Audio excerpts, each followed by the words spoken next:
My name is Megha, and in this video, I will tell you some vocabulary, phrases, and simple answers for IELTS Speaking Section 1 topic Mathematics. I have two requests for you guys. Please be with me till the video ends, and please do not cram my answers and rattle off in the examination. Now, let's start learning. You know my strategy. Instead of jumping straight to the questions, let us first brainstorm some ideas related to mathematics. We have addition, we have subtraction, we have mathematical expressions, we have mathematical equations. Note that the pronunciation of subtraction is subtraction. It is not subtraction. There is no S after sub, hence do not make the sound of it. It is subtraction. Okay? Now, talking about maths, it is always good to include some maths related terminology in our answers, like trigonometry and statistics. What is statistics? Statistics is a branch of mathematics that deals with quantitative data. Quantitative data means numerical data. Statistics. What is trigonometry? Trigonometry is a branch of mathematics that deals with the relationship between sides and angles of a right-angled triangle. Okay. Now, why did we discuss these two branches of mathematics?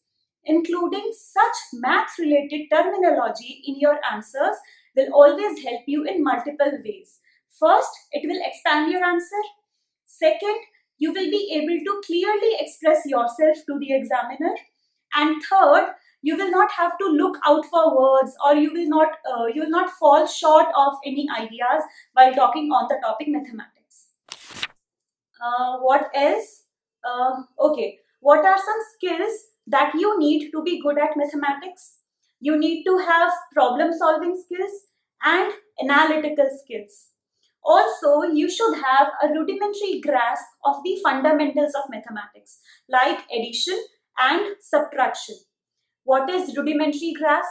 Rudimentary grasp is a synonym of basic grounding, which means the knowledge of basic facts of a particular subject.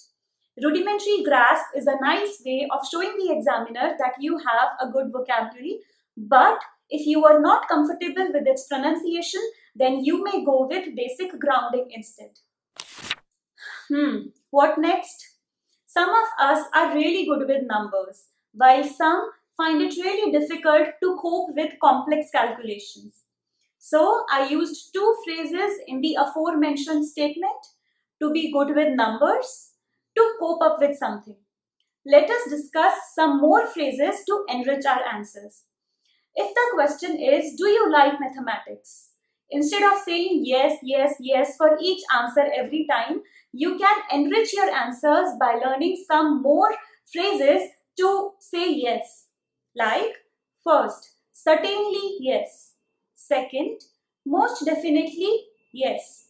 Third, without a doubt. So without a doubt is a way of saying that without a doubt, I like mathematics. Let us learn some more phrases.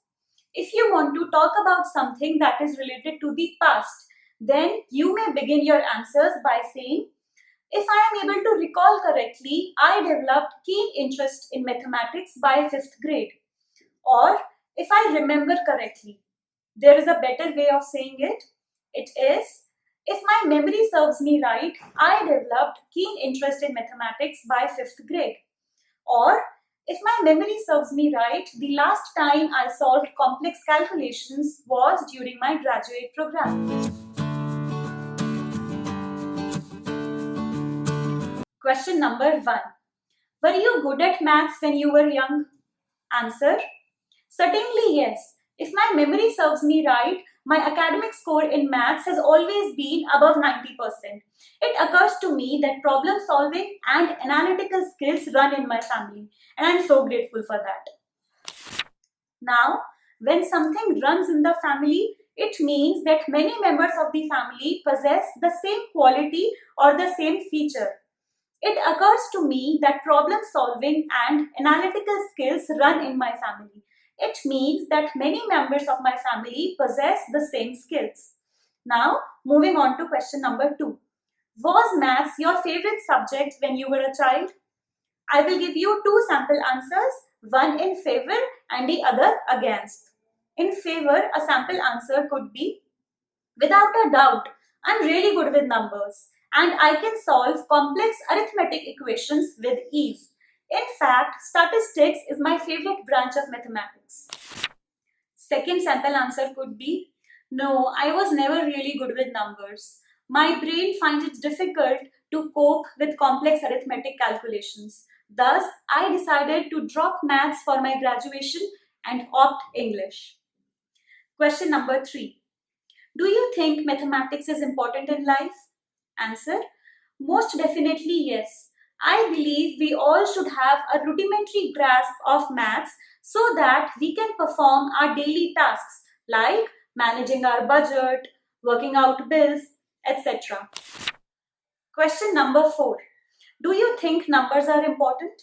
Now, for this answer, let us think when we use numbers in our lives. When we want to go to a particular floor of a building, what do we use? We use elevators. And we press numbers to tell the elevator that we want to go to 7th floor or 8th floor. So what are we using? We are using numbers. Next, when we buy fruits and vegetables from a vendor, what do we check? We check if he is weighing the vegetables correctly using the beam balance. What do we check there? We check numbers. Hence, numbers are important. So, a simple answer could be, certainly yes. Numbers play a vital role in our lives and our life revolves around numbers since the day we were born. For instance, when we go to a particular floor in a building, we use numbers. Also, when we buy fruits and vegetables from a vendor, we use numbers. Now, for this answer, the examiner is asking your opinion. So, it's always better that we start our answer by saying, I am of the opinion that so and so, or I believe so and so, or I think. Do not say like without a doubt, number 7 is the most important. So, a sample answer could be, I am of the opinion that number 0 is the most important number. The number 0 was invented by an Indian mathematician named Brahmagupta. Question number 6. Do you have a favorite number? Answer: yes, I do. My favorite number is 16th since it is the day I was born on. Moreover, whenever I start a new venture on the 16th day of a month, it always turns out successful. Question number 7. Are there any numbers that are considered unlucky in your country? Now, the number 13 is considered unlucky by many people. For example, some people do not invite 13 guests at a dinner party. Some buildings, some offices do not have a 13th floor on them. So, we will say that number 13 is considered unlucky. A sample answer would be, just like most countries, or you can say alike. Alike is a synonym of just like. So, a sample answer could be, unlike most countries, the number 13 is considered an unlucky number in my country, India. Many superstitious beliefs express that number 13 is synonymous with bad fortune. If you want to expand your answer, you might add, some people do not invite 13 guests at a dinner party and some buildings do not have a 13th floor in them. So guys, that was all about today's video. We discussed some ideas, vocabulary and phrases to help you with your IELTS speaking section 1. If you have any questions, let me know in the comment section below. I will see you guys in my next video. Till then, stay safe and keep learning. Bye.